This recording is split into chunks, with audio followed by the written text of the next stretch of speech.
Now, music and theatre is a way of life for Somalis, and British Somali singer-songwriter Aar Maanta has chosen this medium to raise awareness about the dangers of coming to Europe as an illegal migrant. He recently visited a refugee camp, and I asked him what he saw.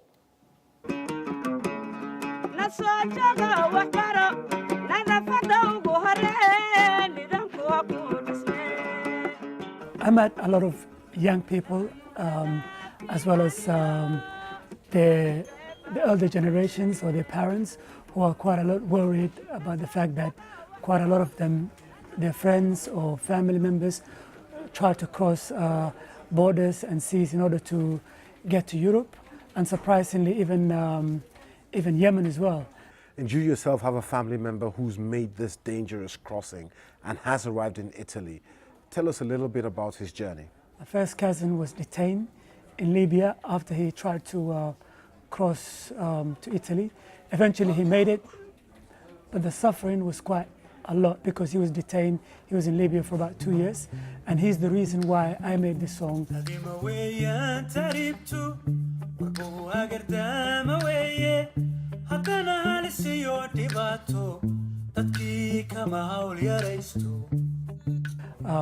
Which became synonymous with this issue and became a theme of anti-human trafficking for Somalis, and then eventually the UNHCR picked it up, and this is how I got involved in the campaign. And of course, it's not just going there to tell them about how dangerous this crossing is.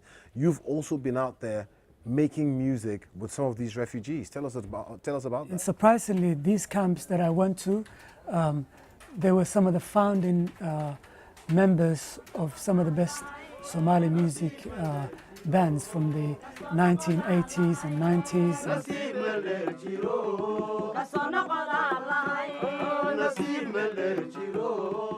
People whose music that I looked up to, and they were like my musical heroes. And it was really shocking for me to see in these situations. And the best thing that I could do was to go back and to work with them.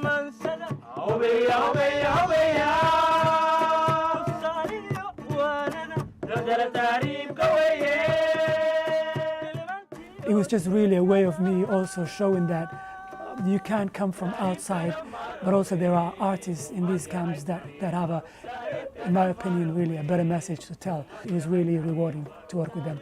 If you had a younger brother who was back home and said he wanted to make this dangerous crossing to Europe, what would be your advice to him?